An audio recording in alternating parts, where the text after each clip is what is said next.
Remember that song? I do. From 1997. Something before that. 1993.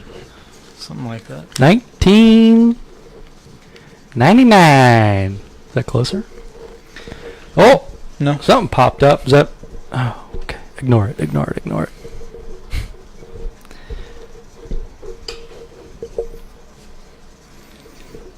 Okay, ready?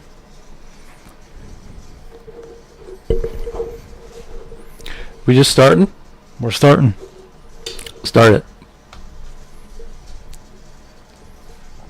Well, Bleed Sports Pop. With me, as always, Mr. Adam Schmidt. You messed it up. How are you today, sir?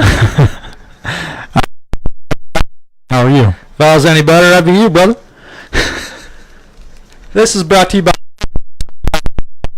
Adam will tell you more about it later. Ohio.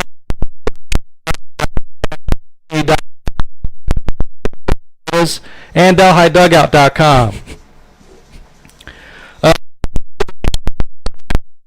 But I got his Orioles hat on, and I will do my best to weigh in on things that I don't know anything about. Is that okay? Because entertaining game of the year, probably the most disappointing one to me, but the most entertaining, probably, and then we'll talk. 4 o'clock, and the Reds made 3 deals that's going to change the way they look this year and next year especially. So we'll probably just fool around for a little bit until my phone dies. If you're Joe is in place of on his 11th vacation of the year. So I with HR before he came in. I asked him to see the time cards, and this is his 11th vacation. He has been out for a very long time. I mean, he ran out of vacation hours in April, I think. Did he? I was going to ask if how many more vacations he has left. And what is it? July? He'll probably do another 4 or 5 vacations before the end of the year, and then we'll be good for the winter, probably for a little bit. Good for him. I could take a vacation. When was the last time you took a vacation? Away far, like a little weekend trip or something. I just booked this past week my next vacation. You did? I did. I'm going to California in October. I booked the flight. Nervous wreck. I'm gonna have to I'm gonna have to take some cocaine or something like that to settle me down. But I'm going out to see. Seen since I was like 12 or 13 was the last time I was out. I'm 51 now, so it's been a lot of years. So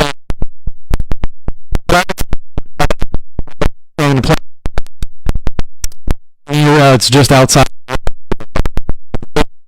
So I'm trying to make the most of the 4 or 5 days that I have there, and I'm going.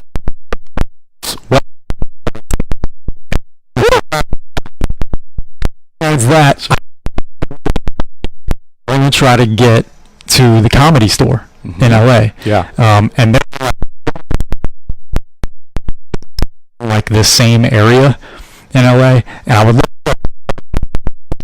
at the one that's the biggest that live in LA or yeah, it's kind of the mecca of comedy right now. On the Roark is probably still the epicenter of comedy. Real. To go to New York just to go to the Comedy Cellar. and a couple other places. But anyway, maybe more about that later.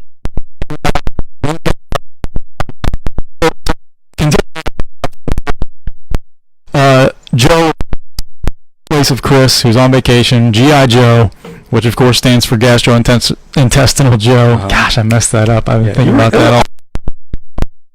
that all day. Yeah, gastro. That's good. It's when I was a kid and I was playing with G.I. Joes, right? Because that would have been funny back then. But anyhow, at least at first here, and we're gonna get through it. And I could be. I need to discuss it before you start. What do you do when Facebook's giving you feedback that your mic is not working? Do you stop, or do you just roll with it? I've never seen that. Because. So they'll have to deal with it. Deal with it, Facebook. Deal with it. Please and thank you. So we're not Chris, so you're just gonna have to get what you get, you know. Yep. Tomorrow, how about that? What happened in the Reds game last night? So we're just gonna talk. We want to be a national podcast, kind of, but the Reds game last night has made national news all day. So the Reds has given us some feedback. I mean, this is how good this guy is. He's okay. The main up and down knob down to 20 or below. Adam is breaking up like crazy. So the main's here, 20 or below. Drop that. Drop that. I feel like that's a song. Chris, you are our main feedback. If you can, let us know if it sounds any better yet. Nothing? Okay.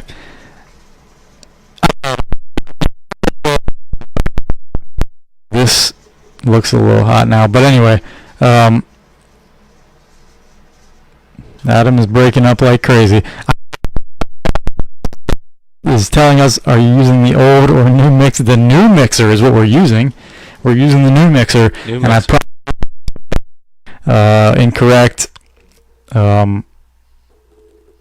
because I'm not good at this. But anyway, we're gonna see. Hopefully this is recording okay. So if it's not working great on Facebook, I apologize. Hopefully it'll clear up. So. Anyway, we'll talk. So continuing on, the Reds Pirates have had this thing throwing at each other and mad at each other and everything all year long since April when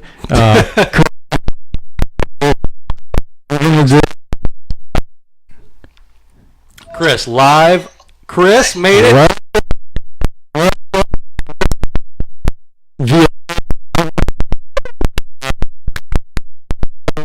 You can see him on there, but anyway. Show me the mixer. Show me the mixer. Show me the mixer. Was that? Yeah, that was from. Back up a little bit. Back up a little bit. Back up, because it's on. Okay. The right hand side, that up and down knob. Right. Bring it down. It was before. Oh, dude, look! No, you gotta turn your mic way down. I'm looking at your microphone.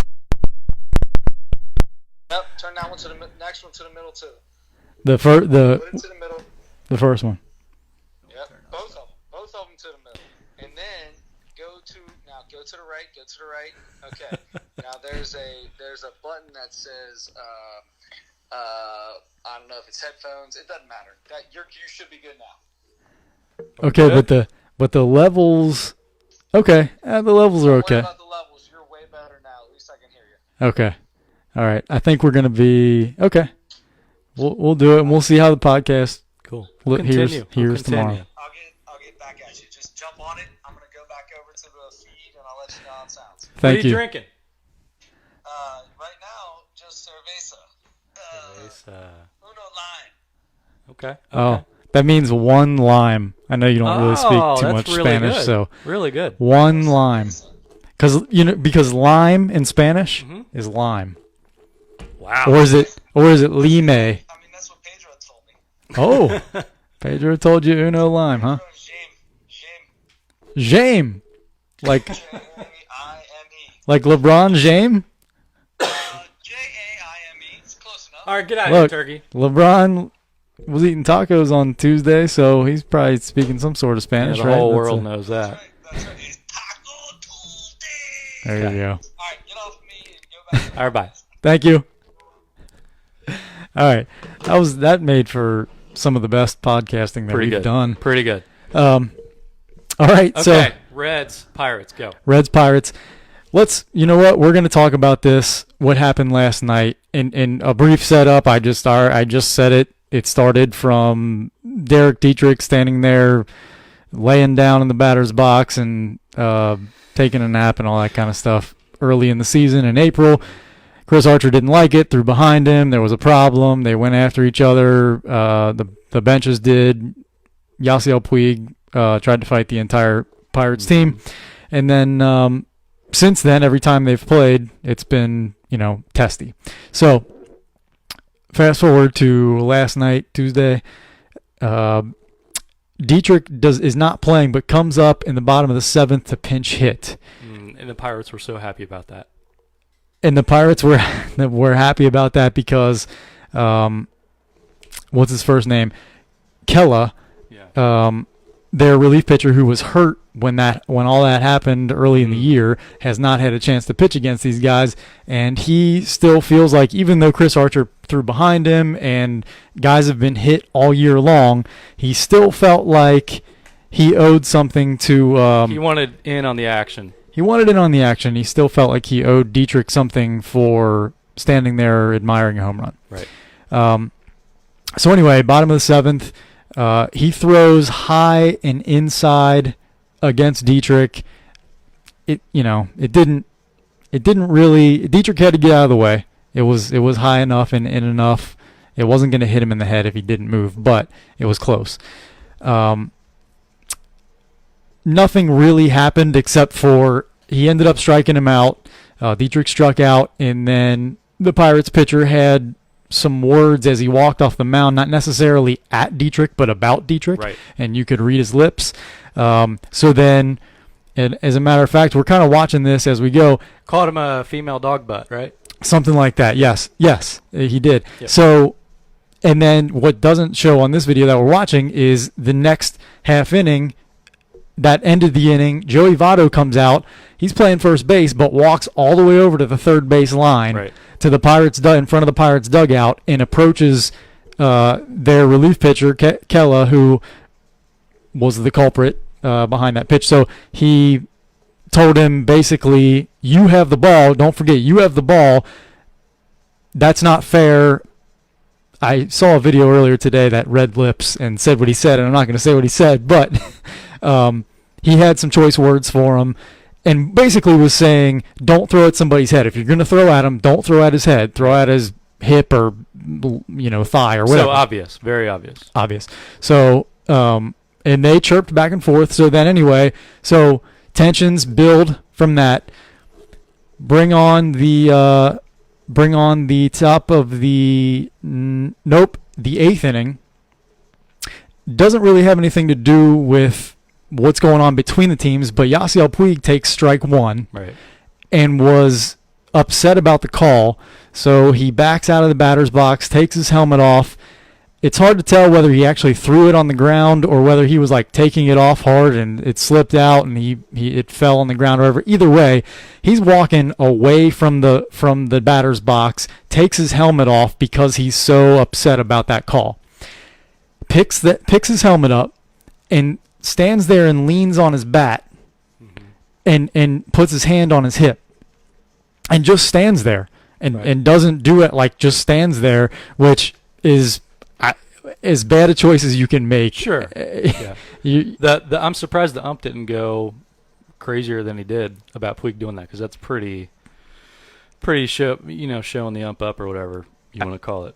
Absolutely. And and I think he would have. I think it would have escalated if David Bell didn't do what he did. Right. David Bell sprinted passed behind the umpire like he was going to go after Puig, which I think he should have done. Yeah. But he did a 180, got right in the umpire's face in order, I think, to save Puig from getting tossed. Yeah, and if that's the case, why would he care if he gets tossed? Because he's all about, and he's done this all year long. By the way, David Bell, he came out yelling at the umpire about the balls and strikes just to keep Puig from getting thrown out. David Bell has already set the Reds' record for being ejected in a season. It was like the 7th or something like that, 7th or 8th maybe. So anyway, it's supposed to be an automatic ejection. You argue balls and strikes. So anyway, him doing that did save Puig. I really think Puig would have been ejected if he didn't do that. So and David Bell is all about sticking up for your players, which is great, except I think in this case. I think in this case, you have to hold your player accountable for showing up the umpire. That's all you can do. Welcome back. Can you hook the phone up to the board? The phone is hooked up to the board. It is. You can't hear it at all? Or see it? Or. No, I can hear you, but I'm not coming across on the other side. So you might have to turn my knob up. How's that again? You might have to turn the knob up for my. Oh, there we go. I can hear it a little bit. You got to turn it up a little bit more. I didn't turn anything up yet. Oh, turn the knob up that the phone is hooked into. On the phone knob? The phone is. It's like 5'6". Is it supposed to be 5'6"? No, it's hooked up to that. I can hear you. Let's see. I just want to talk about Puig. I don't have that. Oh. I see what you're saying. You want to weigh in. You're a call-in. Take this phone. I want you to take your phone and hook it in to just, the thing. I'm calling in to the note. just on the spot, eh? Okay. Let me go in the other room and get the hookup for this. I got it. Joe will keep you occupied for a second. That's all right. Joey, continue the podcast and then come back to me. Joey, tell me what you think about Yasiel Puig. I mean, that's a loaded question. I'm trying not to skip ahead to any other news yet. But I know Chris Witt loved this whole thing. I can tell you that. He loved every second of it because he loves seeing some fire in the players. He loves Puig. He doesn't like Pittsburgh. He likes I need mine. he likes aggressive Cincinnati teams because you don't see it too often. I love a coach that wants to get in the middle of the scrum. Yep. And, man, David Bell, when he's mad, he looks hilarious. He kind of puts on this, like... He needs a haircut for him. Yeah. He looks like Jon Stewart. His hair looks like Jon Stewart. Yeah. I don't have one of those. Joe has an iPhone 27. Looks like. I got an iPhone 27, so I'm going to hold the mic up to...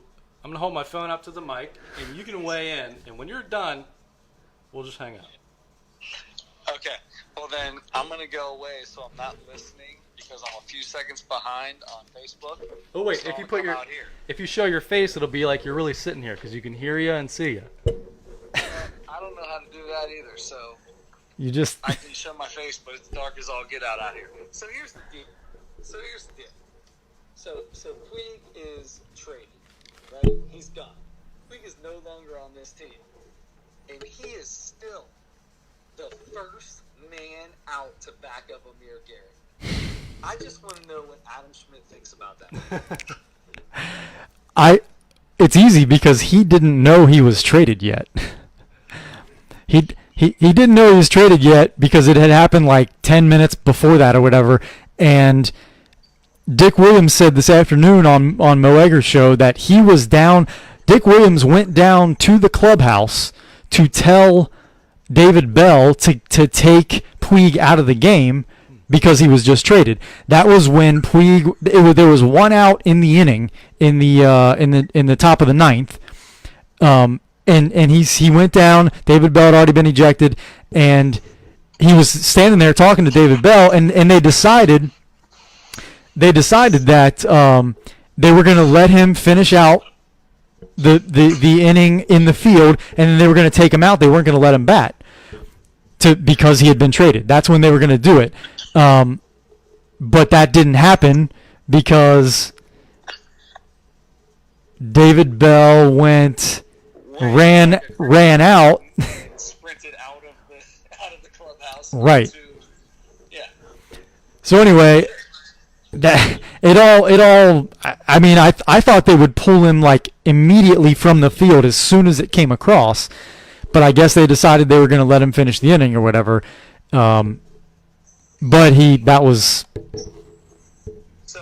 the way it went down. Did you yet to say the exact words of my man from Pittsburgh, Kayla, who said, "I'm going to tell you the truth. The reason I went up and in was strictly one, to show my intent with my pitch, Right. and to pretty much let Dietrich know that I didn't necessarily agree with the way things went down. All right, here's the deal, brother. That went down 3.5 months ago, and you were hurt. Get your act together. Somebody needs to take care of that dude. If he doesn't get suspended, Yeah. that is absolutely ridiculous." He straight up said exactly what he was doing. Right. Agreed. Yep, that's really frustrating that and that's what everybody. So my initial reaction when all of this was going down, and I was getting to that when we were talking about Puig here when he kind of threw his helmet. No, it's okay. When he kind of threw his helmet down and he leaned on his bat, and David Bell came out to protect him, which is a buzzword that was used Right. all night last night, Right. and it's driving me crazy. Yep. But All of them did. Puig, Amir Garrett, David Bell, they all said it. everybody and Keller even said that too. He's protecting his teammates from what? Yeah, that made no sense. From what? What are you protecting your teammates from? Exactly. So From the opportunity of somebody maybe coming back and hitting you, which hasn't happened since April, so chill out and don't be a hot when he looked at Joey Votto and said, "Joey, next time that one's coming at you. If Yeah. you want it too, I'll put one at your effing head." I didn't even know he said that. That dude should be suspended for I don't even know how many games, but whatever a relief pitcher should be suspended for to make it equal to 5 games of a regular player. Nah, it should be more than that. Should be more. I think everybody should be should get. I think they need to. I think Hurdle should be suspended for Yes. the way that he is just allowing this to continue to happen. Exactly, and that was David Bell's big thing that he's been talking about after the game. Okay, so my first reaction as I'm watching this whole thing, I'm so angry with my team. I'm so mad. Puig looks horrible. Amir Garrett looks horrible. David Bell looks horrible. It's a horrible look the way they're handling everything. It really was. I don't care. Agree. I love every second of it. I know you did, and then I got even. To throw up and say, you know what? If this guy's coming 3.5 months later and gonna throw up my guy, no, I'm not taking it. The whole team was pissed. Puig was pissed. Votto was pissed. Imagine Amir that. was pissed. Everybody, the whole team couldn't stand what was going on because people were getting thrown out for no reason. Correct. I am completely fine. I hate fights, but I'm completely fine with that one. I think the fact that he came up at his head is kind of a big deal because I think obviously cooler heads prevail, but I mean, And admitted it. yeah. That was the reason he did it. Right. Amir Garrett, I was mad, and that was the thing. He and Puig both were the two biggest culprits in instigating this one not instigating, but after deciding to actually make it physical, but were the two biggest guys getting involved in escalating things when the fight happened in April after the whole Dietrich and Archer thing. Those two guys kind of came across like punks a little bit, and then they were both kind of the same way this time as well. So I was really upset with the way that they and then especially after Puig, the way he acted. That was my biggest problem. The biggest problem was with what Puig did when he disagreed with a strike call. That you don't do that. You can argue with the ump, you can get ejected. You don't walk away and just stand there and lean on your bat and just wait for something to happen. You don't do that. That's not. Don't behave like that. Argue, get in his face, whatever you want to do. Don't do that. And so you're good with him jumping back in the umpire's face and arguing with him, but you're not good with him just leaning on the bat? Yeah, I don't want him to get in his face or anything, but progress. Don't walk away and just stand there and lean on your bat. You're just showing him up, and you're making the pitcher mad too. If I'm a pitcher and I'm standing out there and you just walk 25 feet away from the batter's box and just stand there with your helmet's not on, you're just like relaxing. What are you doing? I'm trying to pitch here. You're getting me out of my. I'm waiting for somebody else on my team to come out here and get something started. See, and that's a problem. So that's what I already had the problem with what Puig was doing there, and I really think, even though I understand what David Bell did, I think he shouldn't have done that in that situation. When you're trying to protect your guy while he's behaving like that, no.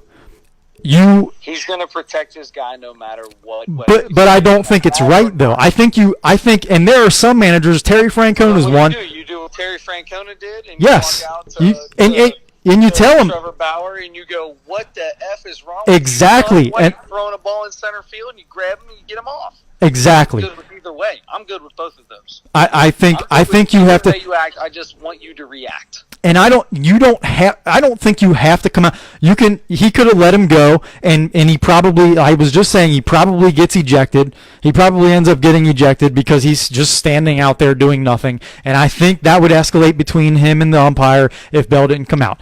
Now, the Reds probably wanted that to happen, by the way. Maybe. Well, yeah, he would have been out of the game, and then they wouldn't have had to worry about anything. So, but anyway, I think Bell, if he wanted to let him go, let whatever happened happen, and then he comes back to the dugout, and then you tell him, "Look, son, you don't do that. You don't behave that way." That's when you get into it. If you're upset about the umpire's call, tell him or whatever, or finish your at bat or whatever. But you don't just walk away and like just hold up play. You don't do that. You don't ever see anybody do that. It's incredibly disrespectful, and it doesn't matter if you disagreed with a ball or strike. That's disrespectful to just walk away and hold up the game for nothing. So anyway, I was already a little upset with Puig for that. And then you're always upset with Puig, so good sign because he behaves because of the way he behaves. But anyway, sure. Now who do we have that has anybody else's back on this team? Joey Votto? Yeah, everybody does, because having a guy's back doesn't mean coming out and getting in a fight for him or whatever. As somebody was saying today, that Puig was like yelling at his teammates for not some of the guys for not getting into it or something like that, and he was like pulling away real hard and stuff from guys toward the end of the thing when everything was clearing up. And like, if he's upset with his team, if that's true, if he's upset with his teammates for not fighting more or something like that, I haven't heard that yet. I'm so glad he's out of here then.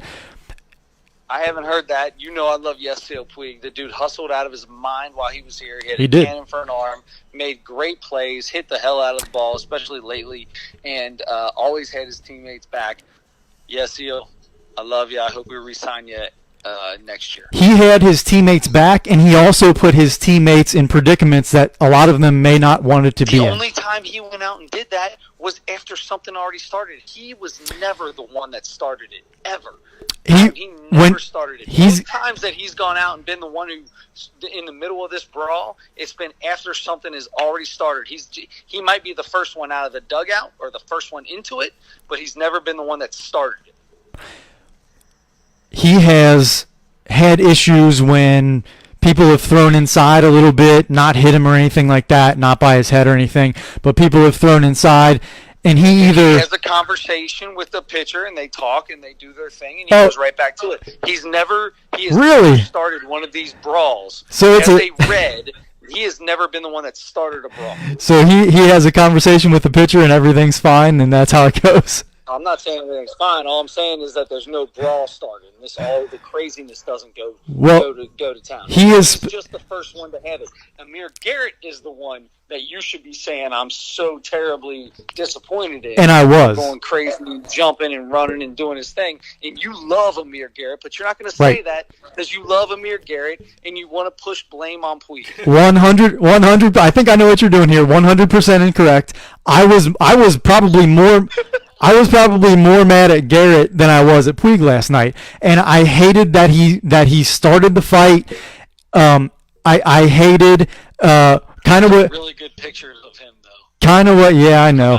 Kind of what you said. I got on Twitter after all that stuff happened and got even more incredibly upset because everybody was glorifying it. Everybody was just loving Puig and loving Amir Garrett, the two guys that misbehaved the most, that had everybody's back, but misbehaved the most and caused the most problems, caused the most trouble.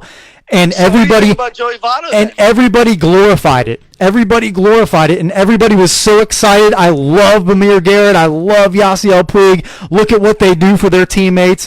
Yeah, they get their teammates into fights. They escalate. They are escalators. They escalate things and make them worse. I was really mad at Amir Garrett for the way that he behaved, went after the guy. Somebody throws a ball at my head.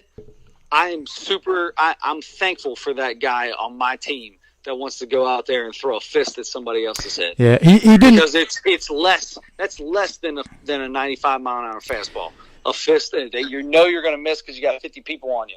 I'm glad somebody's got my back. I'm glad they do. I'm good with that guy that's got my back. You can have somebody's back and you don't have to fight. You don't have to throw at anybody. You be like Joey Votto and sit there and talk to somebody and have a nice, simple conversation, and nothing gets done with it. And all that happens is somebody yells back at you, and it's all done. And now with a fight breaking out and all this stuff going out, Major League Baseball at some point in time has got to look at this and say, boom, this has got to end. The Pittsburgh's done. We can't let this happen anymore. We have to punish somebody somehow. I think that's how you do it. Joey Votto walking out and just looking in the dugout, talking to somebody is not going to make something happen. This makes something happen. Well, but it didn't make something happen when it happened in April. Nothing happened then. Nothing happened every time somebody's been hit in this series since then. So does it? I mean, really, this... We'll find out. We'll find out by the end of this week. Right. And they do play Pittsburgh, I think, 6 more games, twice in Pittsburgh, I want to say. So it's going to – apparently somebody got hit today. I have no idea who it was, but because I didn't see the game. I was sitting at the pool drinking all day. Right, okay, so nothing – so I don't think anything happened with it. But anyway, I just – hopefully – how crazy it was, all the drama that happened, hopefully will end it. And I think it's going to stop after the season's over anyway. I think that's when it's going to stop. Yeah, I do. It's not going to be much different next year. It's going to be minus Puig, and that is it. Dietrich will be back, and Amir Garrett will still be here, and the basis of this team is still going to be here, and the basis of their team will still be there. I don't know that this changes. Like I said, Puig's not the one that instigated all of this. Puig's just the first one in the fight. Amir Garrett's still going to be here. Joey Votto's still going to be here. Derek Dietrich is still going to be here. All those pieces are still going to be here. I don't see this changing for at least a year or more. Well, that's where Major League Baseball has to come in, and that's something we agree on. That's something we agree on. Let's start some fights until something goes down, because obviously just talking and saying that they are not, that they are I mean, David Bell's done everything he can to continue to say that your organization teaches throwing the ball at people. He is doing that on purpose. He doesn't, I don't know that he necessarily believes it, but he's saying that to get somebody's attention. That's a trigger word. He's trying to get someone's attention by saying that. And if it doesn't get somebody's attention, you know, at this point in time, then there's only one other way to do it. You just I hate to say it because I'm not for this, but you just keep going out there. Every time somebody gets thrown at their head for something they did 3.5 months ago, you go out there and you go say, all right, let's settle this like men. Stop throwing the ball at them. Come get me. Let's go. I like when people say that. Let's settle it like men. Let's handle this like men. When in fact, that's the opposite of how to handle it like a man. Okay. So okay. Anyway, listen, we've had this conversation. Anyway, I was handling it would be all words. It'd be all words. There would be no fisticuffs at all. Well, then handle it like boys or immature people or whatever, however you want to do it. Just handle it somehow. Something's got to be done. And if Major League Baseball is not going to step in and do something, this is what's going to happen when you have professional athletes that are in their mid-20s with all this testosterone and all this money and all these muscles and all this stuff going built in. That is just what's going to happen, Adam. I know that you say it's terrible, and I don't think it's right either, but that's just the age that they are. It's the amount of testosterone and everything built up. It's going to happen. Major League Baseball's got to step in, or this is going to continue to happen. And I don't necessarily blame the players. That's just how they're bred to do things. I hit a home run off you 3.5 months ago, and you're going to throw a ball at my head again now after I've been hit once and the ball's been thrown behind me in the same game I hit the home run, and now you're coming back and throwing it at my head again? Yes. Then something's going to happen between these hotheads that are playing Major League Baseball with all this money and all this stuff behind them. It's going to happen until Major League Baseball does something. I totally agree with you, and it's the suspensions need to be heavy to prove a point, but it's not even enough. More than that, it's not a suspension deal. This has to come down to organizations. This has to come down to managers. It has to come down to way more than that. You can't just say, Puig, you came out of the dugout. Amir Garrett, you threw a punch. It's got to be. I think Votto should be suspended. I think that Calla kid should be suspended. I think Bell needs to be suspended. I think Hurdle needs to be suspended. You got to come down and make this heavy-handed, and you have to sit all these people down and explain what is going on. It's not just a suspension. This is more than a suspension at this point in time. This is way beyond that. Everything now in sports is an investigation. There has to be in this case. I think there needs to be. It's investigation. What are we, the FBI? Come on, it's right. And to investigate. It's all on video. It's right there. I can investigate it just as fast as I can do an instant replay. It's all there. Everything's on replay. Boom, done. Investigated. It's over. Make it happen. But an investigation of some kind has in the middle of Mexico. People are looking at me like I got 6 heads down here. They love baseball down there, don't they? They do. Well, I don't know about down here. They're soccer people down here. Oh, okay. Okay. Right, so listen, hey, here's the deal. I'm done. I think I yelled my point enough because I got so excited last night when I saw this going down. Talk about Trevor Bauer. Talk about this, Joey. Put your 2 cents in. I don't know where you're going to fit in, but I feel like you're closer to me and a little bit with Adam, but I don't know exactly. Do it. Have a good time. I love you guys. Love you. See ya. All right. Wow. That's what I want to. So we're kind of all over the place like we usually are, but great call. It was a great call. I told you. I was upset at first with everybody on the Reds. After the game, seeing everybody's interviews, seeing everybody's comments, Amir Garrett, the guys that were most involved in the thing. I don't think I saw Puig talk about it after the game, but Amir Garrett, David Bell, Jared Hughes, who, by the way, we haven't even talked about, he came in the top of the 9th and hit Starling Marte, got ejected immediately. So did Freddie Benavidez, who was the acting manager then. Now number 3 down the bench became the manager. Do you believe Jared Hughes when he says that it slipped? No, I do not. That was a veteran move right there. He was brought in to do that, or he decided he was going to do that. He did it. It was too much of a coincidence. Yeah, there's no. I mean, he hit him on the butt. I mean, you don't. Yeah. It doesn't slip like that. Yeah, first pitch. he knows what he was doing there. He said no because whatever suspension he gets, if he gets one, would be more if he said he intentionally hit the guy. So no, he's not going to say that.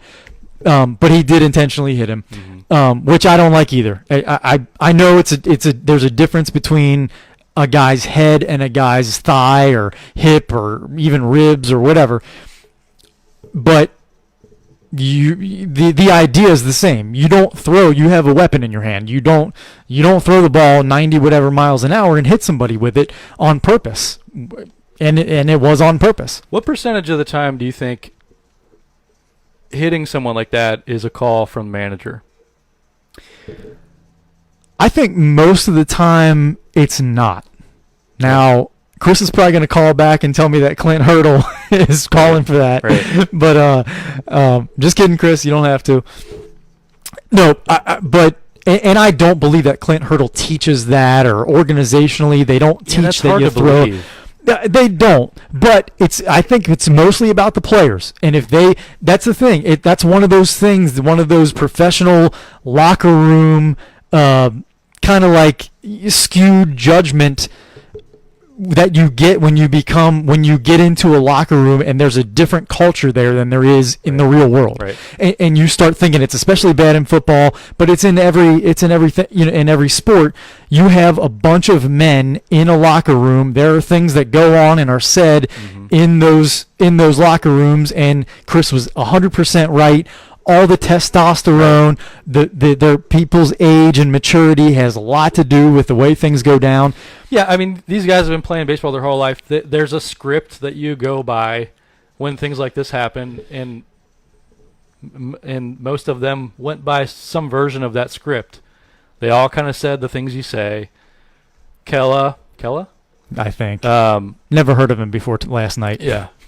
I mean, it is brave today to admit what he said, but I guess good for him for telling the truth. But I mean, that might, I guess it should mean more of a penalty. And it will. But that's part of when I say investigation, that's part of it. I mean, you have to look at everybody's comments. You have to look at what happened on the field. You have to look at everybody's comments, and I think they even go a little further and make as many phone calls as they can to people in the front offices, in the clubhouses, on the teams, the managers, the coaches, players. Talk to as many people as you can if you're Major League Baseball, because that's the thing is the Reds keep talking about we're not the only ones that have this problem with the Pirates. Yeah. The Pirates are doing this. They're throwing inside and up at people, and that's why David Bell keeps saying this is the thing organizationally that they're teaching, because he's trying to get everybody's attention. Like, look what's happening here. These guys are, playing illegally, kind of, or at least being dangerous about the way they're playing and about their philosophy, I guess. And it might only be players that are responsible for that. But either way, people are talking about all over the place that it's more than just the Reds Pirates thing. It's the worst between those two. But there are other teams who have had problems with the Pirates for the same reasons. Yeah, we see obviously the NL Central teams the most, but it does, and it's hard to say if this is the case, but it does seem like the teams in the NL Central have a lot of problems. Like, I saw a comment somebody made today that it's shocking when the Reds are the thugs of the NL Central, when you have the Cubs and the Pirates and the Brewers. Right. all in the division too. So you do have, but that's the thing is, if people see the Reds as kind of thuggish, and that's a kind of a dangerous word too. Right. But either way, if people see them that way, I understand that, because of the way that Dietrich has behaved, because of the way that Puig has behaved, because of the way Garrett's behaved, and even because of the way David Bell's behaved, and sometimes Joey Votto too. That guy loses his mind on umpires over balls and strikes sometimes, and gets and throws a big fit, and he gets into it. He's gotten into it. That's not the first time he's had words with guys from the Pirates this year. he's into it too. I mean, there are a bunch of guys that are upset about the way things are going, and I understand that. Yeah. But I also understand when people think because of the way some of these guys handle themselves and lose their cool. I understand why people outside of Cincinnati would feel that way, and that's why it hurts me to get on Twitter and see all these people glorifying this and talking about how much more they like Puig and how much more they like Garrett and these guys that are getting into fights and showing up umpires and pitchers, and people love Derek Dietrich even after and everybody defended him. And I saw last night, because of course they were showing that as part of the story, is that same home run that started the whole thing in April.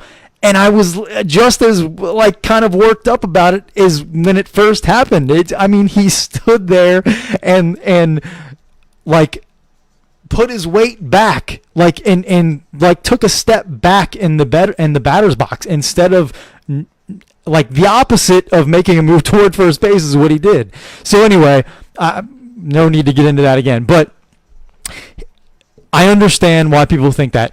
But after the game, after hearing everybody's comments, David Bell, Amir Garrett, those guys, Votto, Jared Hughes, after hearing everybody talk, and especially after hearing David Bell and Amir Garrett talk, I calmed down a little bit on being upset with our guys, with the Reds, and because I could kind of feel the urgency, especially in David Bell's voice, or kind of the almost helplessness that they feel like this is dangerous. We're being put in danger. What should we do about this? Right. The umpires didn't do anything when Kella on the first pitch almost hit Dietrich in the head, Yep. and then had something to say as he's walking off the field after he struck him out. And didn't even say anything to Dietrich when Dietrich said it's BS or whatever right after that pitch, because he kind of took a little walk around just to kind of okay, my head's still attached, and he said something to the umpire kind of, Yep. and or maybe he just kind of said something loud enough for everybody to hear, but he was like, what's going on here? What do I have to do now? I've been hit so many times. I've been thrown behind and over and whatever so many times. What am I supposed to do now? I don't know when this ends, when we're even, or anything like that. I think that's how he's feeling, and he didn't even, that was all he really did.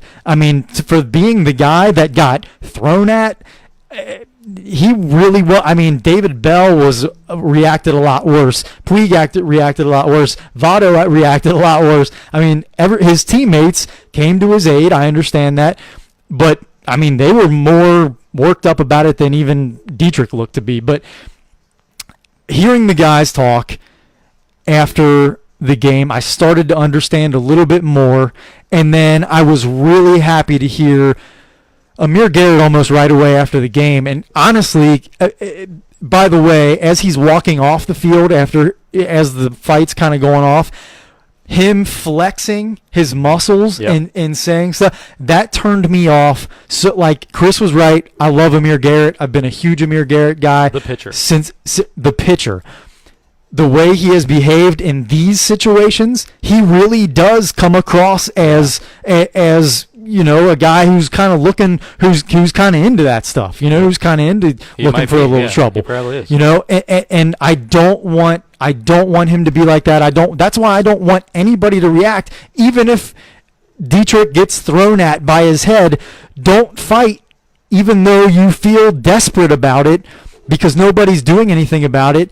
Still don't fight, because I want all of my teams and all of my players that I root for to be at a higher class and hold themselves to a much higher standard than everybody else would. That's what I want. I know that's not always realistic, but that's what I want, and that's why I was all worked up about our own guys, because I didn't want to see them react that way. I wanted to see them outclass the Pirates, and they weren't going to beat them. They got destroyed. That's what made everything worse last night. They got pummeled.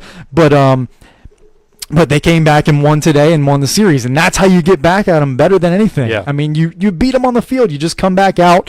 You don't you don't continue the war of hitting people or anything like that. You just come out and beat them because you play better than them, and you win this series, and you win the next 2 series, and you win the season series, and you make sure they finish in last place. And you just made three giant moves today at the trade deadline. So before I get into that, your last reaction about everything that happened. So the root of the whole thing is when Dietrich earlier in the season stood there and looked at a home run or 2, right? Yeah, one specifically, but yes, they feel like there were a few more actually after that. Okay, and I know you and Chris have talked about this a lot, but yeah, you stand there for a couple seconds. It is historically seen as disrespectful. Think about basketball. Like, anything you do in basketball now, you celebrate. And if it was held to the same standard, can you imagine, like, is it because baseball is so much slower, and then, like, if somebody reacts like that, there's more time to, like, react to him and do something to him, whereas in basketball, you hit a 3 over somebody, you hold up the 3 or shoot a bow and arrow, or you dunk over somebody, you stand over him and stare at him, and then the next play happens. So is it just because basketball is a lot quicker and you got to get over it quicker that it's not as big of a deal? Whereas baseball, like, if you hit a home run, stand there. The Pirates, the whole time he's running the bases and the whole rest of the game, they're thinking about that. Whereas, like, in basketball, it happens, you think about it for a second, and then it's not, and you forget about it. I don't know. It's just... I do think about that all the time, and it's definitely a culture thing, and it's Right. it's a generational thing. It's a generational culture thing, and it's I can sit here and talk about how I feel about it, and I'm just gonna seem like here we go, and I'm just gonna seem like a grumpy old man. So I'm not gonna mess with that. But yeah, it's that kind of thing, and that's what everybody is pushing for, this new way of this new baseball thing where you're supposed to be allowed to celebrate however you want, no matter what it is. And the same things that were considered disrespectful in baseball, basketball, football, hockey, equestrian, water polo, everything is not thought of the same way anymore. And I think that's a bad thing. And I think it's a degeneration of how or a regression in society, just the way people are behaving in the new thing. I said I wasn't going to get into it anyway. That really is what I think it is. And Chris is going to join us in like 10 seconds here, but that really is what I think it is. And the very last thing I have about this thing is, let me say that today I read comments that Amir Garrett said that made me feel a lot better about Amir Garrett after last night. That guy was apologetic. He stood up and said, now he's being a man. You can talk all you want about how you think that he handled it like you handle it like a man. You don't like what somebody's doing. Let's handle this like men. Let's fight it out. Today is when he really showed that he's a man. He came out and said, I am, I let my emotions get the best of me. I should not have done that. I should have, I let them barking at me get to me. And I get emotional, and everybody does. There's a lot of, you get your adrenaline going, and that's the way it happens, and you lose your emotions sometimes. And it happens all the time in every sport, because it truly is. Testosterone and adrenaline are heavy drugs, and that your body produces naturally, and you can't do anything about it. Okay, so okay, good. It does. That stuff happens all the time. But he was apologetic, and he was a little remorseful about it. And what he said that I liked the most was, he got on Twitter and was upset about what he saw about kids, which was exactly what I was saying. kids and adults, because I don't follow kids, but kids and adults on Twitter exactly what I was talking about, like glorifying what he was doing and what he did, and like everybody being happy about that fight happening. And he was saddened by that. I mean, he said that is not the kind of example I want to set. You know, kids are seeing this and they're reposting this and getting excited about what I did on Twitter. I don't want that to be the case. I don't want to set that example. From now on, I want to, you know, be more cognizant of that. I want to be better about controlling my emotions. And I loved, he said the right things today, and because he could have, and if you watched him last night and the last time they fought, you wouldn't think that he would say something like that. You would think he would carry that in to today and say, hey, I'm ready to go. What do you want to do, Pirates? Let's do it. You want to throw at my guy? I don't care. I'm ready to go. You, after watching the way he behaved, you would think that's what he did.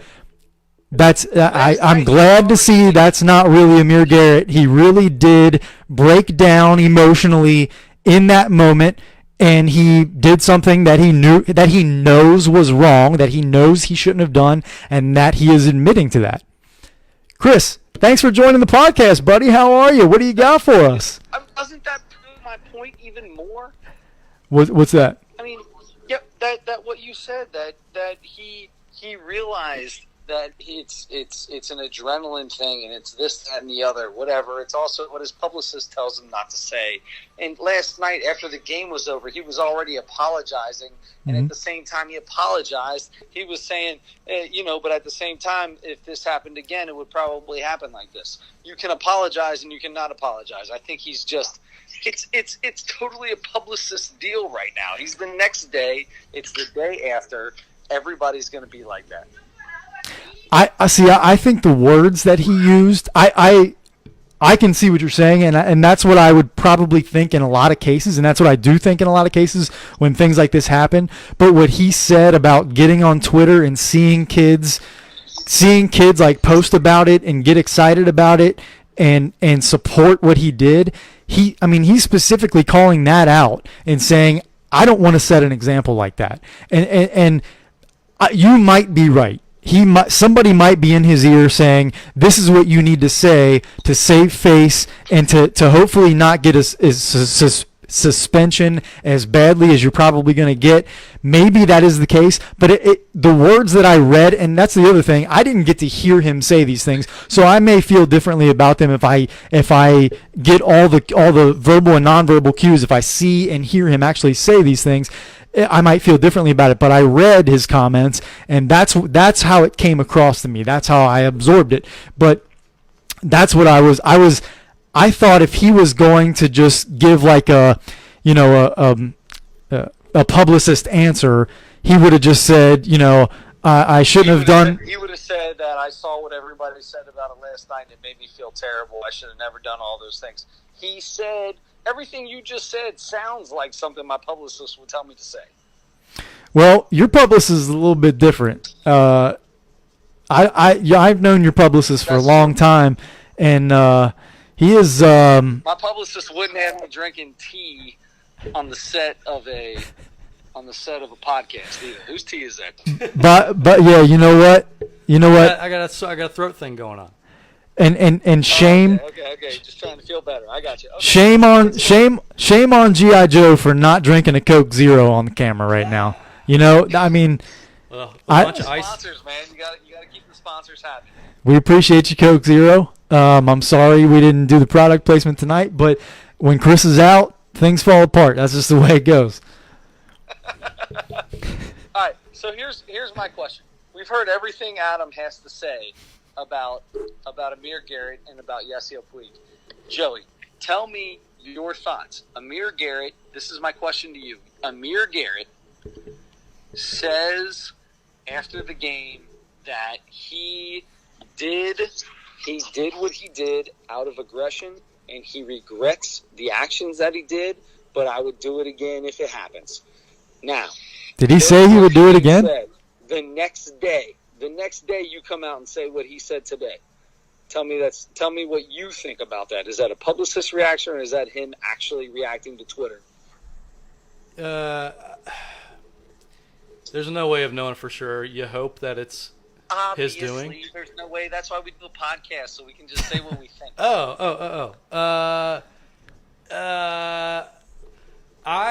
I think that it's I'm 51% his idea.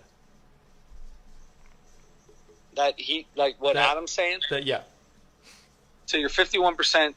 So you're 1% over the norm, saying that, yeah, I kind of 1% believe that maybe he really felt that way. Well, because I think their publicist. So you feel really strongly, is what you're saying. Their publicist is all the same guy for all the Reds, right? So if it was the publicist doing, or the media relations or whatever doing, wouldn't all of their answers be the exact same? Because they're going to say, okay, everybody say this.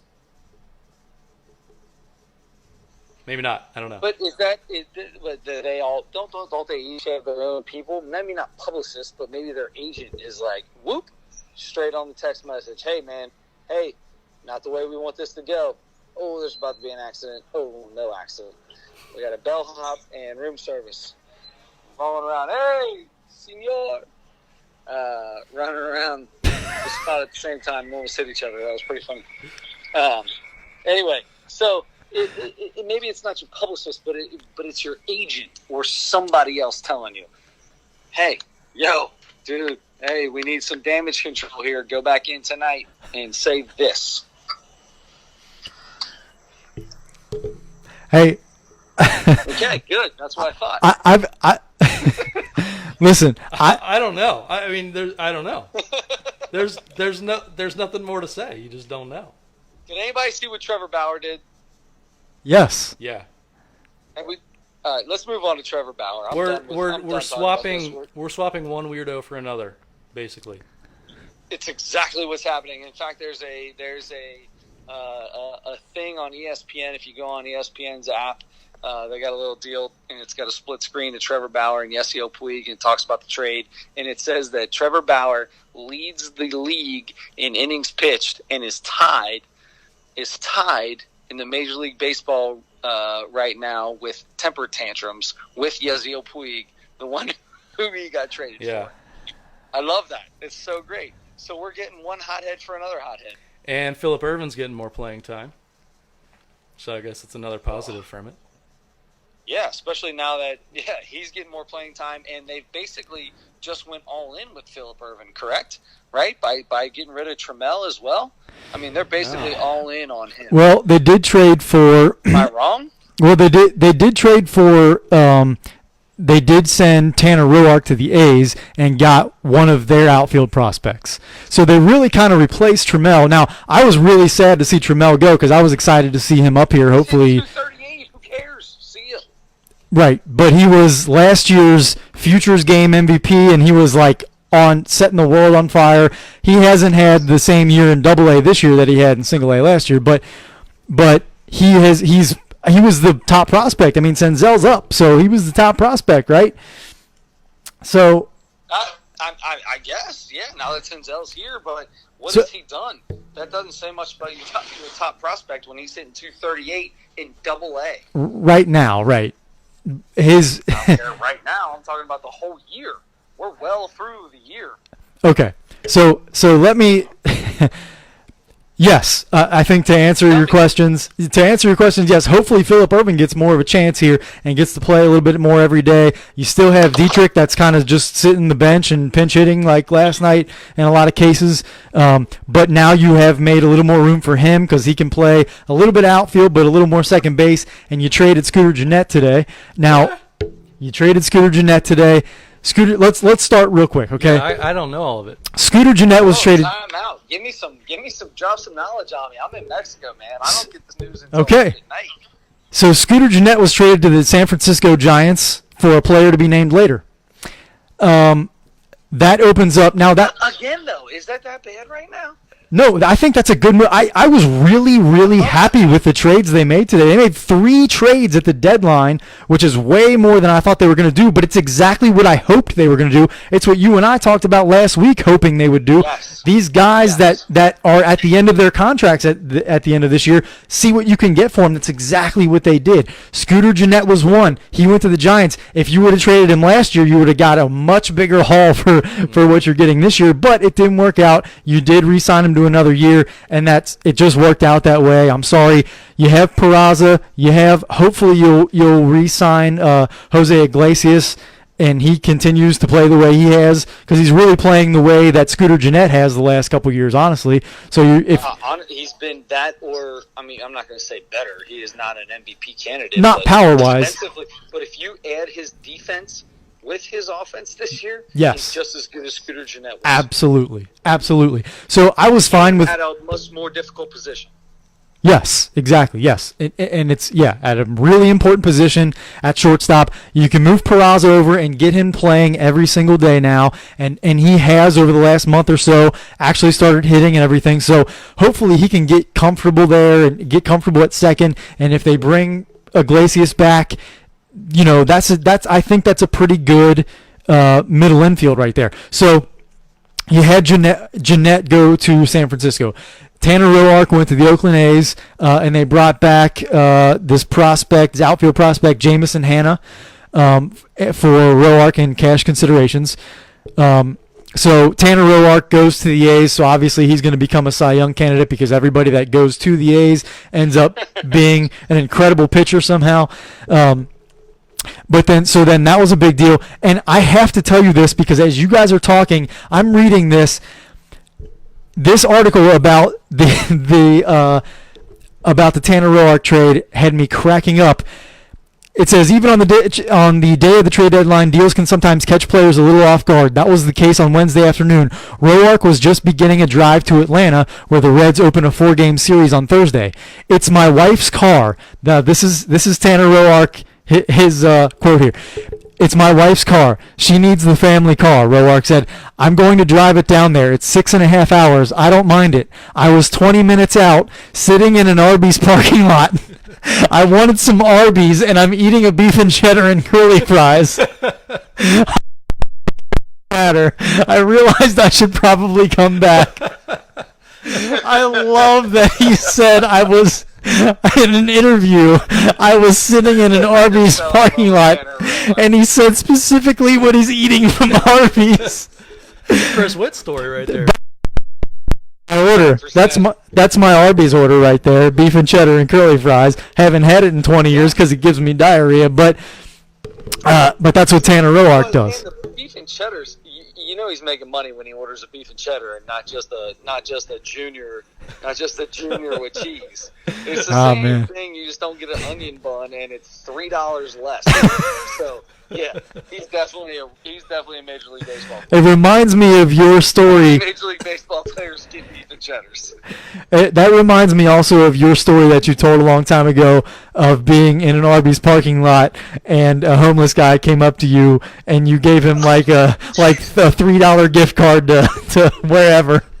I can't remember where that was, but he didn't want it. That was funny. Give it to him, and he didn't want it. He refused it. I was like, all right, never mind then. Chris Witt, Tanner Roark, and homeless dudes eat Arby's. That's the deal. So anyway, now the third trade, all right, which was actually the first one that happened. The Reds acquired Trevor Bauer for, like you mentioned, for Yasiel Puig and Taylor Trammell. It was a 3-team deal involving the Padres.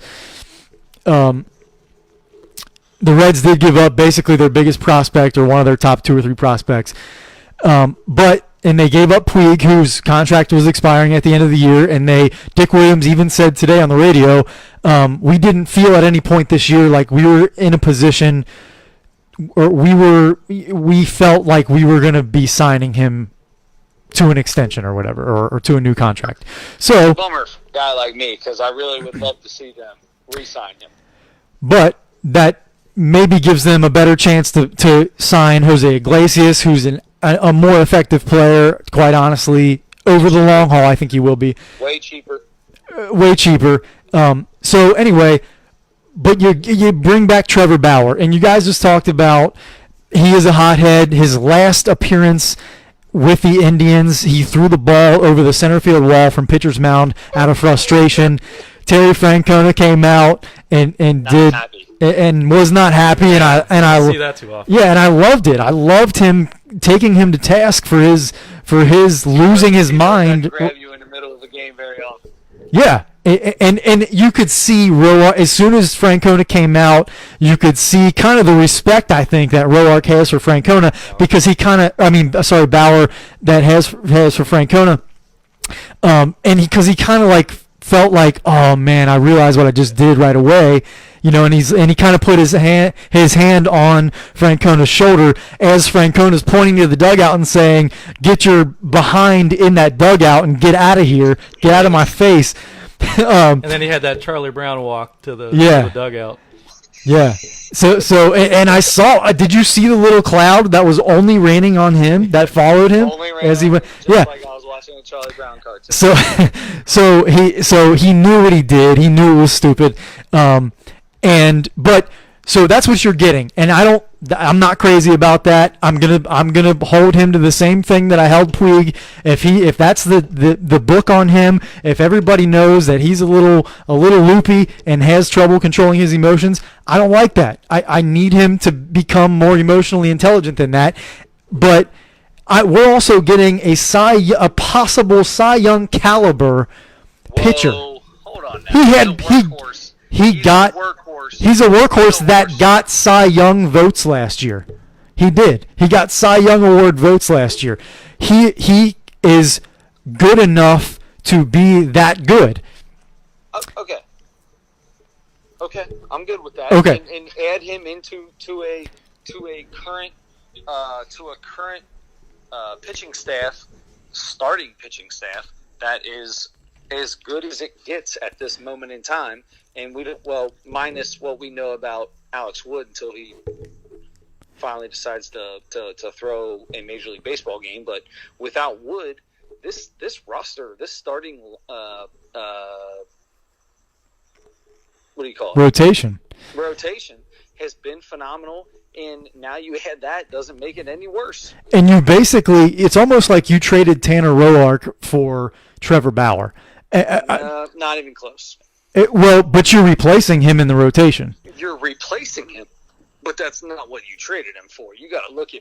I mean, it's way different. I mean, they gave up a lot more. That San Diego, the Padres Indians trade. Everybody said that the Padres and the Indians made out way better than the Reds did, and I realized that they got another outfield prospect outside of that from the A's and all that. But I'm just saying, you have to look at that man for man. Definitely. I'm trying to say replacing. He's replacing Tanner Roark, which is definitely an upgrade. I mean, it's a pretty big. And Roark wasn't bad. And obviously the A's wanted him to help them in the stretch run because they feel like he can make them better, and that's great. But Trevor Bauer is a much better pitcher, and I'm not even worried about this year. I hope Trevor Bauer comes out and throws 6 no-hitters for the rest of the year and is the best pitcher in baseball. But I'm really looking at next year. Going into next year with Luis Castillo, Trevor Bauer, and the third one, who's the second best pitcher right now, Sonny Gray. Holy cow. Going in with those 3, and I think Wood's contract is up after this year, so he might not be back, although you might have a better chance to sign him now that he's been out so long with the injury. And he pitched Sunday, and he pitched very well. We'll see if they have a chance to sign him back. Tyler Malley's still coming back from injury as well, so we're still going to see him, I think, before the end of this year. So there's potential for a rotation that was as good this year, that was, by the way, like the second or third best pitching staff in the league this year, and you're replacing Tanner Roark with Trevor Bauer on that. Exactly. No, I'm good with I'm totally good with that. So I'm excited with losing Puig because you weren't going to re-sign him. Right. So get something for him. I don't know that they got much for him, but they got something. So they got Trevor Bauer for him. Oh yeah. I mean, I'm thinking on the Maui side. Yeah. Yes, they got Trevor Bauer for him, and that's why I think that we got just as much out of it. But Bauer is also on a 1-year deal. Am I correct? This is his last year of his deal. He is under control next year. So he signed a 1-year. He signed a 1-year deal to avoid arbitration. And by the way, he said in February that he is going to sign 1-year deals for the rest of his career. I heard that. I do remember that. Yeah. So I'm not crazy psycho that this dude is. You replace Yasiel Puig with another psycho. He's just further away from the action because he's going to be in the. Oh no, he won't be in the bullpen. He'll be in the dugout. Yes, he will. He's crazy. This dude is just as crazy. I don't know if he's just as crazy. I'm down here with Indians fans, and they all say that dude is a psycho. Okay. Well, we'll see. We'll see how he does when he comes here. Puig was better behaved, I think, here than he was in L.A., believe it or not. So, maybe Bauer comes in and changes up a little bit. And by the way, he's gonna be under the tutelage of Derek Johnson, who's the best pitching coach in baseball. So hopefully he gets him. He fine-tunes him a little bit because Bauer has actually had a little bit of a down year for him this year, and he's had some amazing starts, but he's been a little bit down this year from the last couple of years. But bring him in here, whatever he's messing around with, whatever he has going on that's not exactly quite right. Derek Johnson, I have all the confidence in the world in that he's going to figure that out and hopefully help him control his emotions a little bit on the mound as well. I think Derek Johnson's good for that as well. So maybe he'll come here and get even better. Hopefully, and he'll be here next year. They're going to have to go to arbitration, I think, with him, or they're going to have to figure out another deal. Or a 1-year deal. Right. He's under control. So he's got okay. So I'm good with that. All right, listen. Aaron just turned the lights out in there. She's getting ready to go to bed. I'm going to let you guys finish this thing up. Okay. All right. Hey, I had fun. I did too. From Mexico. Hey, don't forget to turn your headlights on. Oh, man. Thanks. We should have recorded that so we could play it at the end. Hey, don't forget to put that cigar out. I will. I got a thing over here next to me I can put it out in. All right. Adios. Thanks, Chris. All right. So quit calling us. So we weren't expecting to have Chris, but we basically have just had a whole podcast with him calling in. And I don't know if anybody could hear him, but hopefully. Either way, and it looks like my phone hasn't died yet, so that's a good thing.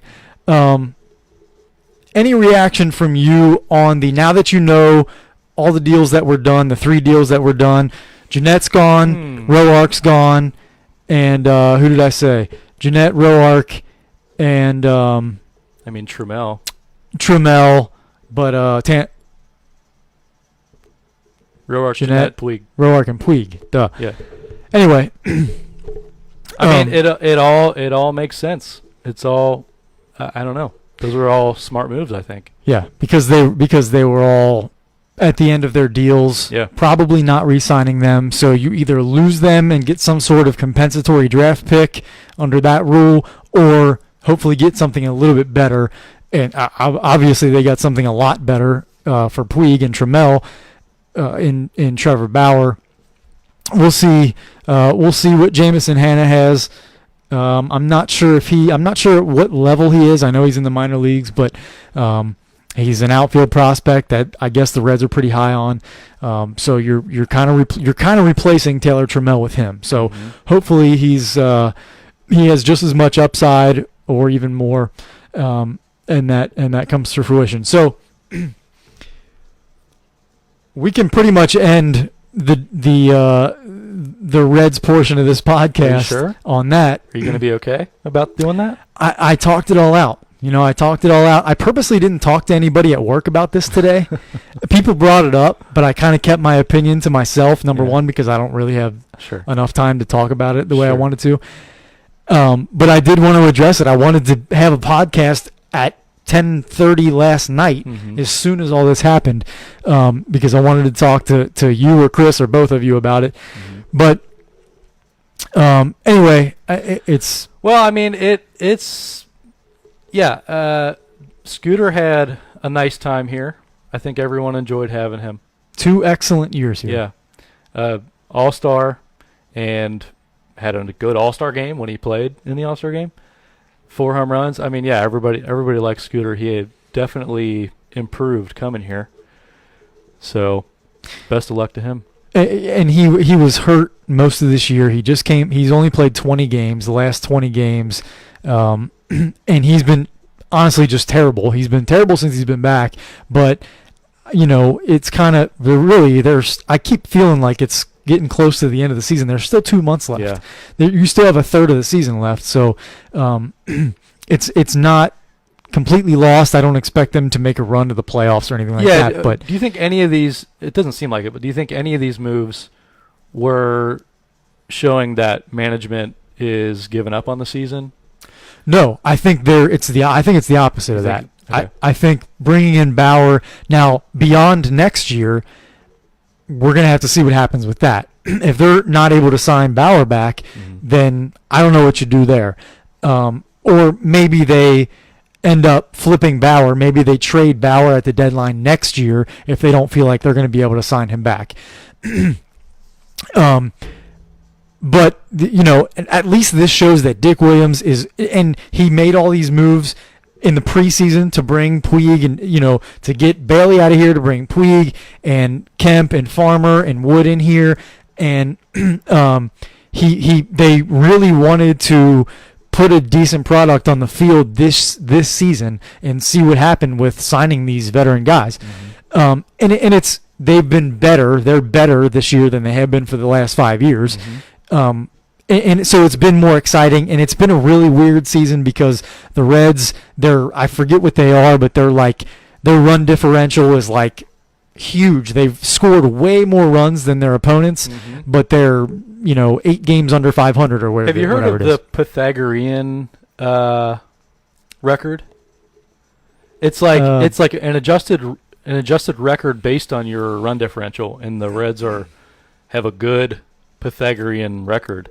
Like they're 55 and I forget what it was, but which makes sense. And as a matter of fact, so it's funny that the first half of the season they had a hard time hitting, and their pitching was incredible. And in the second half so far, pitching hasn't been. It's been good, but not as good as the first half. And they're leading the National League since the All-Star break in like average slugging and on base or something like that. I was very surprised to hear that a couple of days ago. But they are. I mean they're putting up a lot more runs now, but like last night in that terrible game, they ended up giving up, was it 11, 12 runs or whatever, and losing. So they've got to find where they put those together for a period of time. Now I think they just won their 3rd straight series or something like that. So that's good progress. You got to concentrate on winning series. You're obviously not going to win every game, but you have to concentrate on winning series, and that's what they're doing right now since the All-Star break. So continue to do that. Have a strong last 2 months. You may be too far out or whatever, or have too many teams to jump over to have a chance to make the playoffs, but have a strong 2 months. See how Bauer does. See how the team looks differently. Peraza's going to get more time. The guy that you talked about, outfield. Eric Davis. Eric Davis is going to get more playing time. Phillip Irvin's going to get more playing time. Now they've got like 6 guys playing the outfield if you're bringing Eric Davis back. So, but there's more room now for some of these other guys to get more chances that have played well when they've been in there. So I'm just excited to see what these moves are going to end up doing this year, but more excited about next season. Long way away, but we're going to see. Did I see Suarez hit another home run today? I don't know that. God, he is. I know Winker had a good game, and Castillo was excellent again. That's all I really know about it. because it was a day game. But from what I understand, there were no big happened. no big drama or anything like that. So glad for that. Glad for a win. Getaway day. They just wanted to get it over with. Right. So now I guess, as Tanner Roark told us, with a mouthful of beef and cheddar, that they're heading down to Atlanta for a 4-game series. He was eating a piping hot, delicious Arby's roast beef sandwich. So, and I don't blame the guy. And he looks like he likes Arby's. I'll be honest with you. He looks like he likes Arby's. Sure. So I hope they have.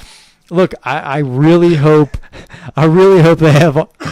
I hope they have Arby's in Oakland. I don't know if they do or not. It's probably one of those things that it's called something else, but it's Arby's. Right. I hope he can get himself a beef and cheddar and curly fries. Don't get a shake. The shake machine's broken.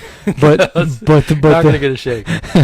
But and they only have Jamocha shake. It's the only shake they have. They only have They moved away from chocolate and vanilla. Those weren't good sellers. Jamocha shake though, they sell that when the machine's working. Right.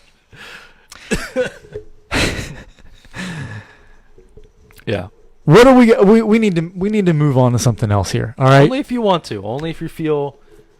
My phone's still working. My phone's still working. So I don't know. I can't see the battery life because we're on Facebook Live. But your first opportunity to co-host this, you had another opportunity, but you didn't want to do it. Yep. But let me put my headphones back on now that Chris is not with us. I don't mean he died. I just mean he's hung up. Don't rest in peace, Chris. Do not rest in peace. Please. I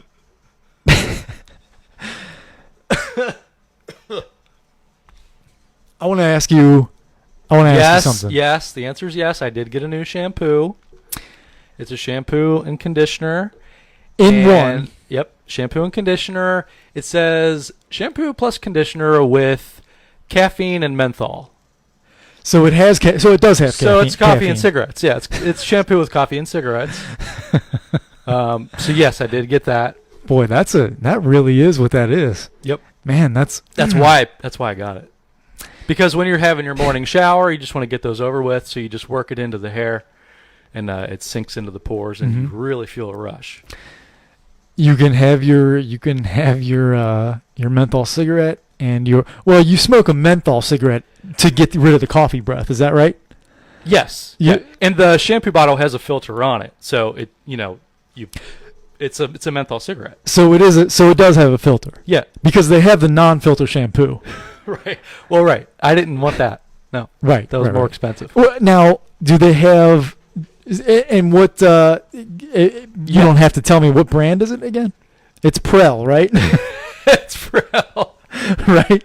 You got it. You got it at a survey, right? I went to the shampoo survey. I got some Prel. It was just handwritten on there with caffeine and menthol. Somebody wrote it in blue pen. I don't know. It was really weird. But that's the one they gave me. So okay. So far it's all right. So they have Prel 100s. Yeah. Okay. Yeah. Filter and non-filter. Okay, and then I think you walk in, they ask you filter or non-filter. You tell them which one you prefer, and then go from there. Right, and then of course they have the Prel Ultralight, which is it's just a little bit less caffeine and a little bit less menthol. But that one has a filter though. Yeah. Okay. So how is your showering experience different with this shampoo? It wakes me up very quickly. It smells like cigarettes, so that is kind of alarming. That kind of wakes up your sense of smell in the morning, and the caffeine just makes you take a quicker shower, so I can get to work quicker, and it's been a real positive experience. Now, whenever I smoke, I typically smoke cigarettes in the shower too, and whenever I do that, the steam from the shower, kind of combines. That's smoke. The steam from the shower combines with the smoke, and it really kind of gives this potpourri of of a real strong. I like when you use the Odor. words compensatory and potpourri in the same episode. Well, if Everybody on the message board loves when you say compensatory, so they're going to be talking about that tomorrow. I appreciate your support of my use of the word compensatory. It's a draft term. Right. But you made it up. So compensatorily, Right. if you smoke a cigarette in the shower, those things, the steam from the shower, the smoke from your cigarette combined, is that the science behind how vaping works? Yes. Okay. That's how they make vape, to put it in the little vape cigarette things. So they take They have a big those, shower and they fill it with smoke and they bottle. and they take the They bottle it. They take the vape pen and they twist the top off, and it's just like a tube, and they just swirl it around the air, And and scoop then, it. yeah, You scoop it. You plug it, and then you put the cap on. and you twist the Sell cap it on. at a nasty gas station. Or at an Arby's. Arby's is a place that should sell vape pens. I feel like you can get a roast beef flavor. beef and cheddar vape. Yes. is Yes. a flavor that I don't understand why it isn't more Yes. popular. When you go to the vape store, though, Mhm. when you're at the vape store, Shout out vapestore.com. vapestore.com, or if you go to Cincinnati Vapors, Shout out Cincinnati Vapors. on Glenway Avenue. You walk in there. What is the first thing that hits you sensory wise? I mean, I'm sure it's a smell, right? Or is it or are you seeing something that really catches your eye more so than what you're inhaling when you walk in there? Well, when I walk in, right before I walk into the vape shop, I grab a big chunk of dip and throw it in. So when I'm walking in, I'm thinking about the dip. So that'll wear off in a couple minutes, and then I'll realize I'll be able to take it all in, and then really, be able to shop. Is that the terminology in the dip community? Chunk. Yeah, chunk. Chunk of Yeah, dip. the chunk. What have Okay. you heard? I'm not involved in the dip community like you are, so I didn't know that it was called a chunk. I just didn't know. Although It's a chunk of dip. okay, and I think if It's a dip chunk. Whatever. okay, and if I had heard of something, it may be a pinch of snuff, because that was Well, for old men like you, that's what you called it. Oldman. Well, and it's what and I heard that from Barney. Barney said that on the Andy Griffith show. Pinch one of time. snuff. Pinch of snuff. Okay. So that's what I consider it. I'm just going to call it a pinch of snuff every time I see somebody throw a dip in. Sorry, a chunk of put a chunk of dip in. Chunk of dip. Yep. So to me, that's a pinch of snuff. But if it's a chunk of dip, I'll chunk of dip. change. Yep. I'll change up. Yep. I'll fight you until you agree that it's a chunk of dip. I can adapt to that. I'll throw a ball at your head. Then Then what are you gonna do, huh? Then I'll tell you what. Then what are you gonna do? Chris Witt is going to come charging out of Are you wherever gonna he stand is. up like a man? Chris Witt's going to stand up like a man for me. He's going to stand up like a man for me because I don't know that I can do that. But he's going to come out and defend me. If you throw a ball at my head for not calling it a chunk of dip, Chris will take care of that for me. That's a good guy, if you ask me. It is a good guy. He's the co-host of this podcast. He's honorary. He's a beautiful Mexican citizen right now. Yep. He's a beautiful boy. Yep. He's Hasn't had a shirt on since last Tuesday. hasn't had a shirt on since he left on Sunday for Mexico. I'm sure. I can't believe it's Wednesday. He's been there for three or 4 days, and I have not gotten a picture of him in a Speedo yet. I mean, that's a staple every time the man goes on vacation. The man sends me a picture of himself in a Speedo on a beach or at a pool, and I'm concerned. Honestly, I was concerned for his safety. I didn't know if he was okay because I hadn't seen that picture yet.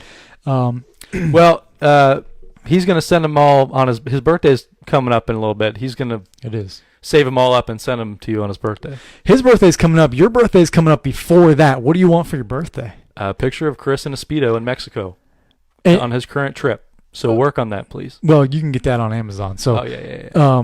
So I still have plenty of money on my Amazon gift card. So I will Okay. I'll do a search. Okay. I'll do a search. What do I search for?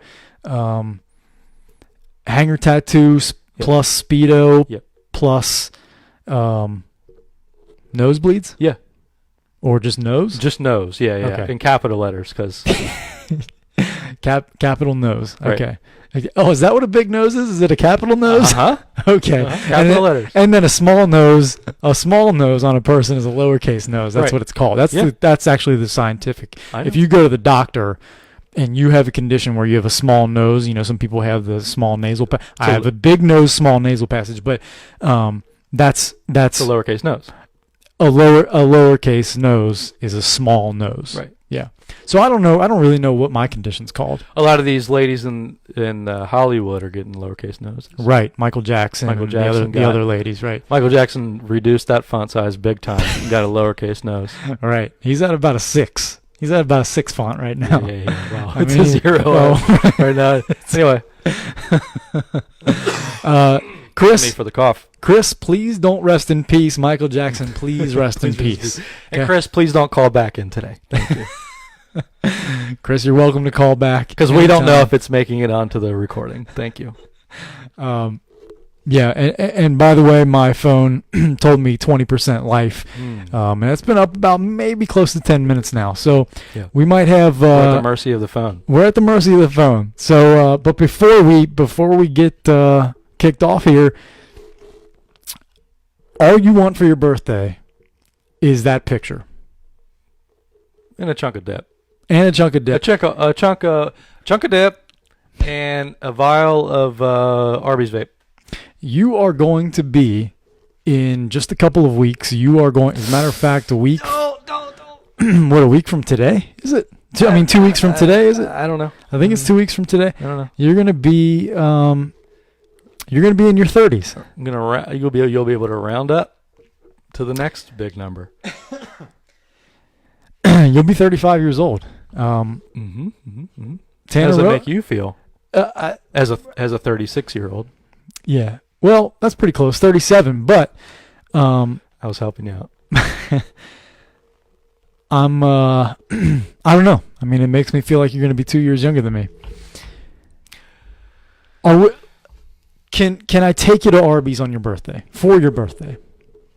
You'll have to pay me. I'll pay for your food. No. If I'm going to Arby's, you have to pay me. You get to see, though, the folks that work at Arby's. Is that not payment enough? Yeah, that's true. That's true. Okay, we can go. Better make a reservation now, though.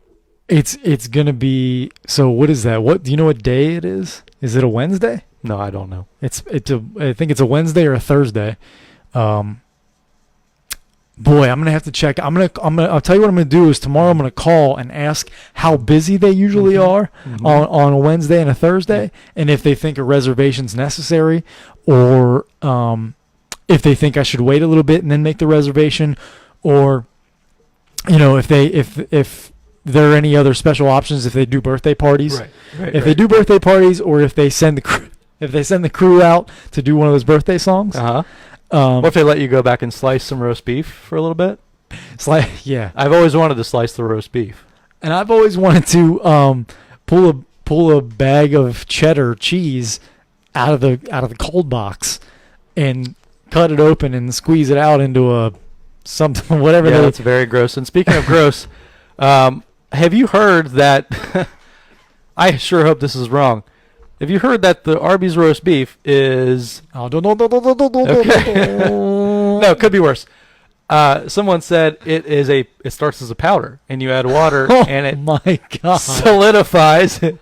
I'm sorry if that's wrong, but that's what I heard recently. Please. Solidifies into what you're eating. How do they make the cow into a powder? Is what I want to know. It was never a cow. So it's a beef.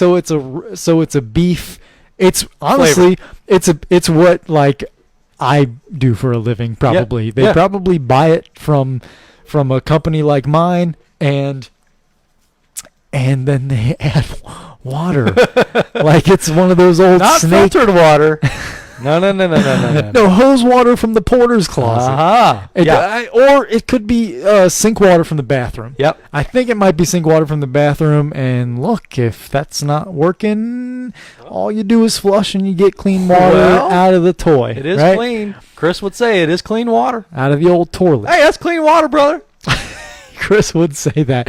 Was it not Chris that took a drink? It was Chris or Tony. It was either Chris or Tony that took a drink to prove that it's clean water, took a cup and dipped it into a toilet and took a drink. It was either Chris or Tony. I wouldn't put it past either. And I need to find out as soon as possible. If Chris is still listening to this, text me. Text Joe, actually. Yeah. Text Joe if that was you that did that, or if you know it was Tony, or if you know it was somebody else. Somebody I know did that. And it was one of those two guys, I think. It was them or White Chocolate Bob Sinclair. Shout out WC. WCBSC. Shout out Bob Sinclair.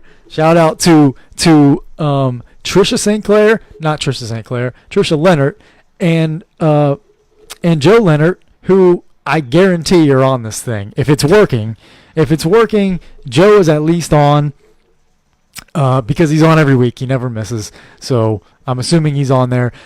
By the way, shout outs to a lot of people who listen to this thing. Shouts out. Who listen to this podcast each week or most weeks, and don't necessarily make it on the Facebook Live because it's 12:15 right now, 12:15 midnight. And we both have to work tomorrow, and you're sick still.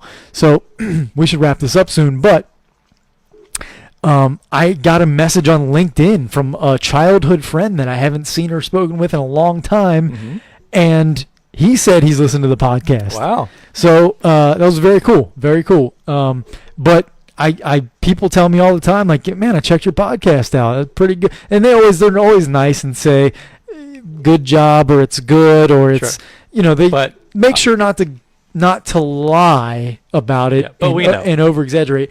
But I understand, and I usually just try to say it for them and break the ice. Yeah, but we know what it really is. Yeah, and it's right.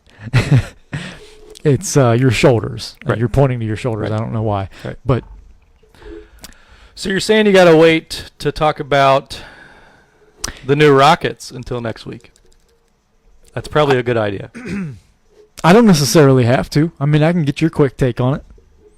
Why don't you wait? Why don't we wait? Okay, we'll wait on that. If I have something to weigh in about it, I'll call in like Chris did. Call out in. of the blue. Please call in next week. Okay. Call in. Don't plan on it. I will. Call in, and then call in 3 times.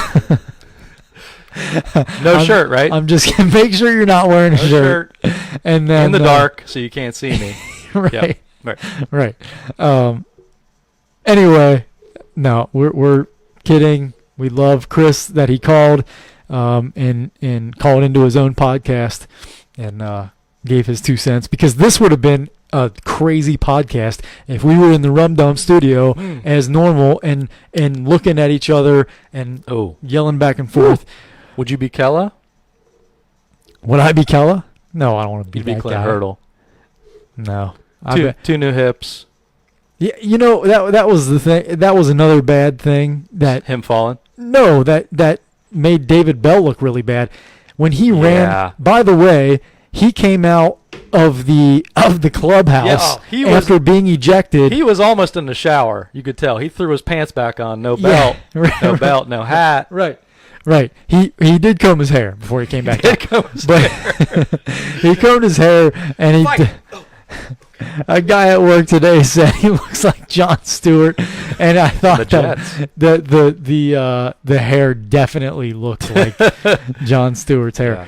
But anyway, he's the Steve Kerr of he looks a little bit like Steve Kerr. The youngish, middle-aged. Something about the jaw or something. I don't know. Never mind. Retired in the last 10 years or so. In the last 10 years. But one of those progressive, smart guys about the game. Right. And but he But that was my thing, is he ran out, went right after Clint Hurdle, and just gave him a big shove. Yeah. And that was bad. And that was, you could tell Clint Hurdle wanted no part of anything physical, Yeah. because he was kind of standing back. And even after he got shoved, he didn't go after him or anything. They you know, David Bell kind of like was verbally going after him after he shoved him, and then was taken to the ground by one of their coaches, I think, and was kind of like headlocked, and people were trying to pull him apart. And when he finally got back up to his feet, his main focus was Clint Hurdle and telling him what he thought about him. And I just thought that was a really bad move. It almost reminded me, not even close to the same thing, but it reminded me of in 04, I think it was, when when Don Zimmer went after Pedro Martinez, and Pedro gave him the old Ole. Yeah, gave him the old what do you call it? Conquistador. Ole. But anyway, and he kind of grabbed him by the face like he was gonna give him a kiss, but did a little Muay Thai move and clinched him down, pulled his head down. Guy took a tumble. It was weird. It was weird, and it was terrible and just a little bit funny. But No. it wasn't funny. It wasn't. No, funny. it wasn't a little bit funny. It was a lot more than that. Okay, it was very funny. Yeah. But because he was okay. Because he was okay. He had a little tiny like nick on his nose. We'll put an old man face Band-Aid on that. And he did do that. And he will go to IGA with that face Band-Aid on. Oh my God, that's disgusting. Yep. And yeah, and then he cried in his press conference after that. Yeah. And poor Donnie Zimmer. Yeah. Old Cincinnati guy, West High. Right. Okay, there's no. It's 12:20 in the morning. Okay. We both have to go to bed so that we can go to work tomorrow. The last thing that I have, you're a guy that never talks about work. Yeah. Tell me why that is. I'm not much of a talker anyway, but I don't like to talk about work because partially because my work is fine, not a lot of drama, not a lot of issues really, luckily, but I just like to be not at work when I'm not at work. I don't know. That's fair. That's totally fair. There are people who talk about every single detail of their work every single day. And it's just funny to see how opposite that is sometimes. I don't know very much about what you do because you never talk about it. Right. Totally fine, but and you never will. And that's fine. You never will. That's fine. You and I frankly I don't want to know what you do. And because when you're it at doesn't work, matter. When you're at work, yeah, you're at work. You're busy. I'm not coming to hang out with you and see what you do. No.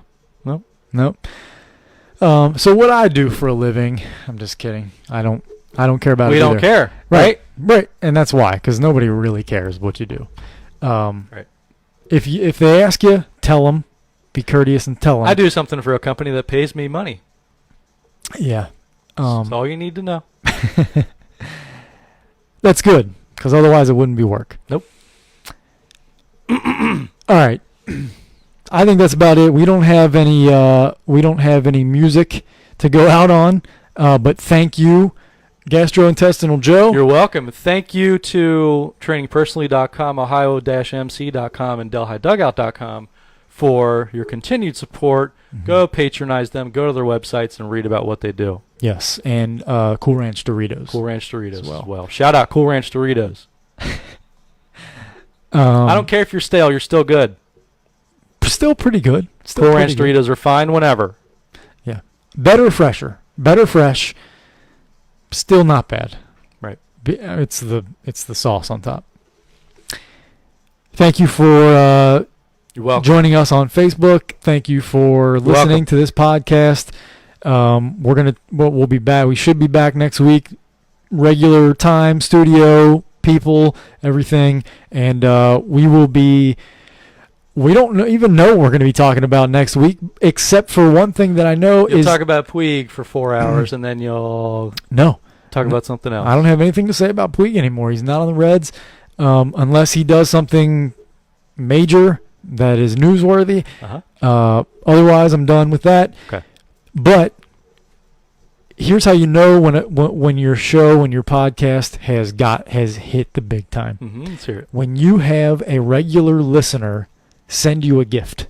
Oh, yeah? And that has happened. Chris doesn't know about this yet. I don't know if he's still listening, but a gift has been given, has been transported. It is in my possession now, and it is for Chris. And it is in reference to a comment that he made on an episode of the Nosebleeds. And he is going to get that next week. Is it Speedo related? It is not Speedo related. God, I'm sorry, Chris. Thank God. Hey, you didn't have to sit in the studio and do an entire podcast with him in a Speedo at eye level. No, that's very gross. It's gross, but we still love you, Chris. Thank you, everybody, for joining us, and we will see you next time. Let me say it in Spanish first, and then you can say it in English. Okay. No se olvide encender los faros. That was as American as you could say that in Spanish. Don't forget to turn your lights on. Headlights on. I see. That's why Chris does it. That's why Chris says it. Don't forget to turn your headlights on.